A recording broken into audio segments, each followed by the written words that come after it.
आज हम लोग एजुकेशन साइकोलॉजी की हिस्ट्री के बारे में थोड़ी बहुत जानकारी लेंगे और इससे रिलेटेड कुछ महत्वपूर्ण वास्तुनिष्ठ प्रश्नों को सॉल्व करेंगे। तो चलिए आइए स्टार्ट करते हैं हमारा आज का वीडियो। देखिए साइकोलॉजी शब्द क्या है। साइकोलॉजी शब्द की उत्पत्ति लैटिन भाषा के, याद रखिएगा, लैटिन भाषा के शब्द से हुई है। कई बार आपसे यह क्वेश्चन पूछ लिया जाता है कि साइकोलॉजी शब्द की उत्पत्ति किस भाषा से हुई है, तो आपका जो ऑप्शन रहेगा वो होगा लैटिन भाषा से हुई है। कौन कौन से दो शब्दों के मिलने से हुई है, तो वो एक है साइकी और लोगस। इन दो शब्दों के मिलने से जो है वो साइकोलॉजी शब्द की उत्पत्ति हुई है। अब कैसे हुई है, तो साइकी का क्या मतलब होता है? साइकी का मतलब होता है आत्मा। यही क्वेश्चन पूछ लिया जाता है कि साइकी का मतलब क्या होता है, लोगस का मतलब क्या होता है। तो साइकी का मतलब होता है आत्मा और लोगस का मतलब होता है अध्ययन करना। और इसलिए कहा जाता है कि साइकोलॉजी है आत्मा के अध्ययन करने का जो विज्ञान है वो साइकोलॉजी कहलाता है। लेकिन ये मान्यता 16वीं शताब्दी में थी। तो देखिए 16वीं शताब्दी में क्या थी। 16वीं शताब्दी के जो प्रमुख साइकोलॉजिस्ट थे वो थे प्लेटो, अरिस्टो और डेकार्ट। इन्होंने ये माना कि जो साइकोलॉजी है वो हमारी आत्मा का विज्ञान है। इन्होंने सिर्फ आत्मा को बेस रखकर साइकोलॉजी की डेफिनेशंस प्रोवाइड करी।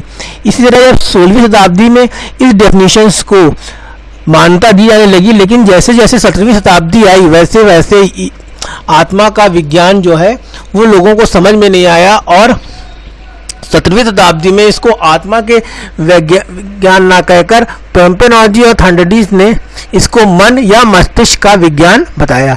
ये मान्यता भी 17वीं शताब्दी से लेकर 19वीं शताब्दी तक चली, लेकिन 19वीं शताब्दी में मन और मस्तिष्क की प्रॉपर व्याख्या ना होने के कारण इसको भी रिजेक्ट कर दिया गया। 19वीं शताब्दी में विलियम वुड और विलियम जेम्स, बहुत इंपॉर्टेंट है ये दोनों, विलियम वुड और विलियम जेम्स जो है इन्होंने इसको चेतना का विज्ञान कहा। साथ साथ इन्होंने ये कहा कि ये विलियम वुड थे। विलियम वुड ने जर्मनी के लिपेंजिंग शहर में, ये बहुत इंपॉर्टेंट है कि किसने, विलियम वुड ने कहाँ पर यूनिवर्सिटी खोली, प्रयोगशाला खोली, वो जर्मनी में खोली, के शहर में खोली, लिपेंजिंग शहर में। देखिए 3 क्वेश्चन आपके हो गए। विलियम वुड ने जर्मनी में अपने प्रयोगशाला की स्थापना करी। पहली प्रयोगशाला जो थी मनोविज्ञान की वो कहाँ स्थापित हुई? जर्मनी ने करी। किसने करी? विलियम वुड ने करी। कौन से शहर में करी? लिपेंजिंग शहर में करी। कब करी? 1879 में करी। ठीक, कहाँ करी? कार्ल मार्क्स विश्वविद्यालय की स्थापना करी। तो ये एक इतनी जिरासी लाइन से आपके 3 से 4 क्वेश्चन बन जा रहे हैं। तो ये एक इम्पॉर्टेंट क्वेश्चन के लिए आपकी एक्सरसाइज है ये। ठीक, मनोविज्ञान का जनक भी इनको ही माना जाता है। मनोविज्ञान का जनक विलियम वुड को माना जाता है। भारत में मनोविज्ञान की प्रयोगशाला 1915 में कलकत्ता में सेनगुप्ता ने करी। जो मैं आपको ये वीडियो दे रहा हूँ इसमें थ्योरेटिकल नहीं है, सिर्फ ये डायग्रामिक रिप्रेजेंटेशन के माध्यम से आपको इजी वे में अंडरस्टैंड कराने की मेरी एक कोशिश है। 20वीं शताब्दी में वो व्यवहार का विज्ञान माना गया और इसके जो प्रमुख मनोवैज्ञानिक थे वो थे वॉटसन, वुडवर्थ, स्किनर, थॉर्नडाइक। ये जो थे इनके महत्वपूर्ण मनोवैज्ञानिक थे। तो 16वीं शताब्दी, 17वीं शताब्दी, 19वीं शताब्दी और 20वीं शताब्दी में इस तरीके से साइकोलॉजी का विकास हुआ। अब इससे रिलेटेड हम कुछ क्वेश्चन पढ़ लेते हैं। तो देखिए मनोविज्ञान के जनक किसको माना जाता है, तो बताइए। अभी मैंने आपको बताया था मनोविज्ञान का जनक किसको माना जाता है।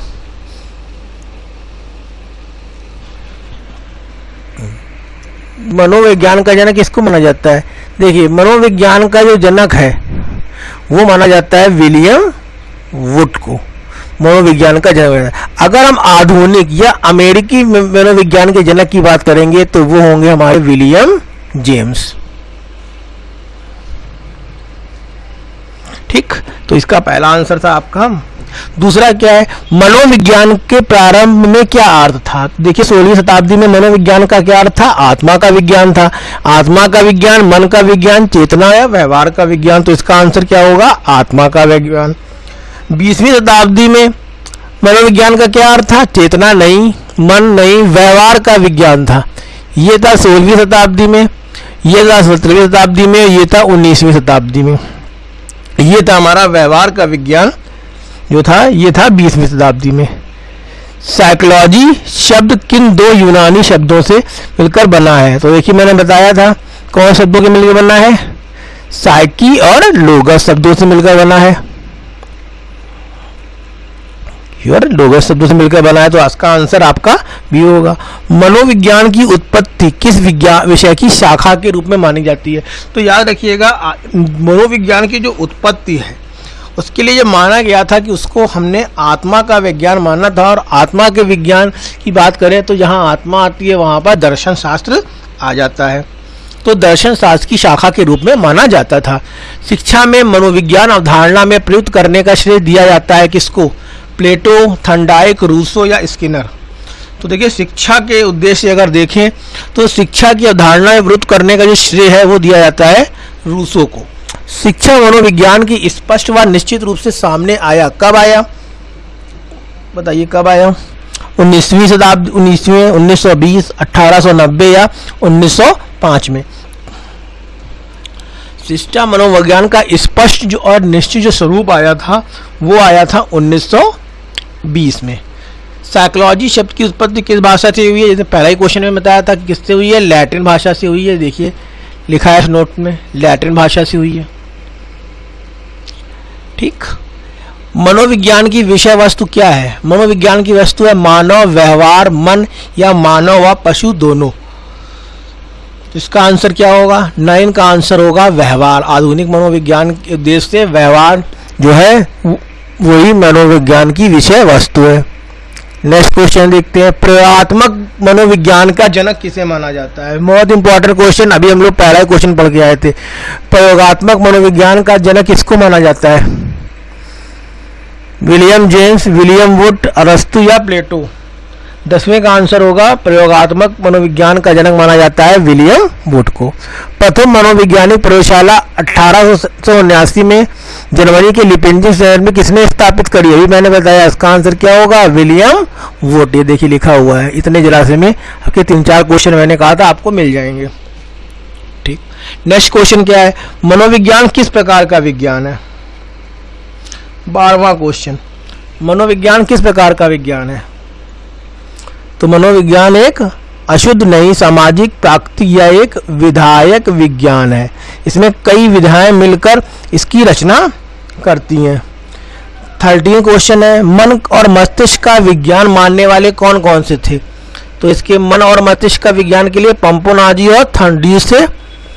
तो इसका आंसर क्या होगा? सी आंसर होगा पंपोनाजी। व्यवहार का एक निश्चित विज्ञान है, यह कथन किसका है? अब देखिए कथन आ गए हैं जो बहुत इंपॉर्टेंट है, यूपी टेट में तो जरूर पूछे जाते हैं कि ये कथन किसका है। मनोविज्ञान व्यवहार का निश्चित विज्ञान है, ये कथन है वॉटसन का। 15वां क्वेश्चन, मनोविज्ञान अनुभव और व्यवहार का विज्ञान है, ये कथन किसका है? तो ये कथन वुडवर्थ, वॉटसन, स्किनर, अरस्तु। किसका कथन है ये? जी हाँ, ये है स्किनर का कथन। मनोविज्ञान आचरण के रूप में शिक्षा मनोविज्ञान की उत्पत्ति कब हुई? मनोविज्ञान आचरण तथा यथार्थ का विज्ञान है, ये किसने कहा था? सॉरी, तो ये कहा था आपके मैकडूगल ने। 17वां क्वेश्चन, मनोविज्ञान की शाखा के रूप में शिक्षा मनोविज्ञान की उत्पत्ति कब हुई है? अभी हम लोग करके आए हैं ये क्वेश्चन, बिल्कुल ये है 1920 में हुई है। शिक्षा मनोविज्ञान का स्पष्ट रूप सामने कब आया था? 7th जब हमने किया था, ये था हमारा 1920। और यहाँ मनोविज्ञान की शाखा के रूप में शिक्षा मनोविज्ञान की उत्पत्ति कब से मानी जाती है? 1920 से मानी जाती है। शक्ति मनोविज्ञान का जनक है स्कोल्फा, सेल्फ, वॉल्फ। बताइए ये कौन होगा शक्ति मनोविज्ञान का जनक? बहुत इंपॉर्टेंट क्वेश्चन, इसका आंसर होगा वोल्फ। इन्होंने शक्ति मनोविज्ञान के जनक के बारे में जाना जाता है इनको। ये आप पढ़ेंगे चैप्टर, जब हम लोग अभिप्रेरणा का चैप्टर पढ़ेंगे तो उसमें इनके बारे में थोड़ी बहुत हमको जानकारी प्राप्त होगी।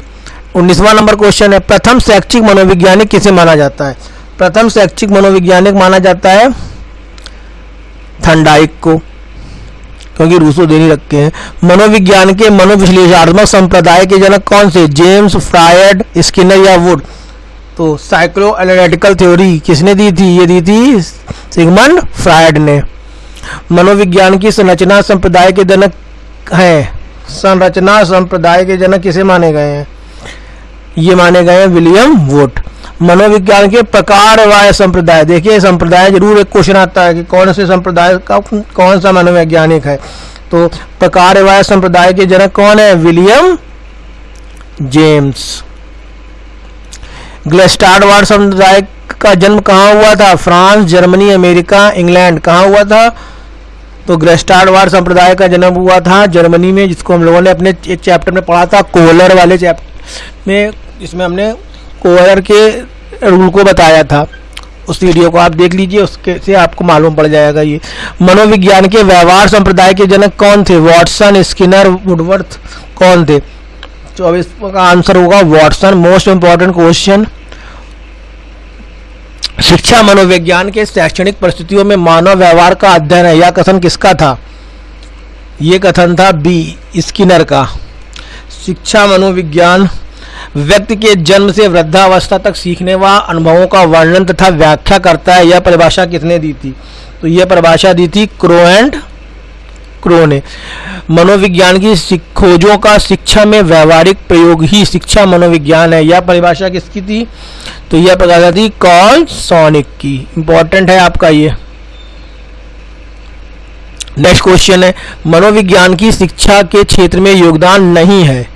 शिक्षा के सैद्धांतिक पक्ष का बल देना, बाल केंद्र शिक्षा का बाल केंद्रित होना, पाठ्यक्रम सुधार या उपरोक्त सभी। मनोविज्ञान का शिक्षा के क्षेत्र में योगदान नहीं है पूछा गया है, तो इसका आंसर होगा शिक्षा का सैद्धांतिक पक्ष का पर बल देना। मनोविज्ञान का शिक्षा के क्षेत्र में योगदान है बाल केंद्रित शिक्षा, मूल्यों की नवीन विधियों की खोज, मूल्यांकन की और पाठ्यक्रम सुधार या उपरोक्त सभी। तो इसका आंसर क्या होगा? उपरोक्त सभी आंसर होगा। अब देखिए ये थे इसके महत्वपूर्ण क्वेश्चन, जो सिर्फ इतने पार्ट को आपको पढ़ने से बहुत से आंसर आपके क्लियर हो जाएंगे। परिभाषाएं आपको याद करनी पड़ेंगी, कौन सी परिभाषा किसने दी थी।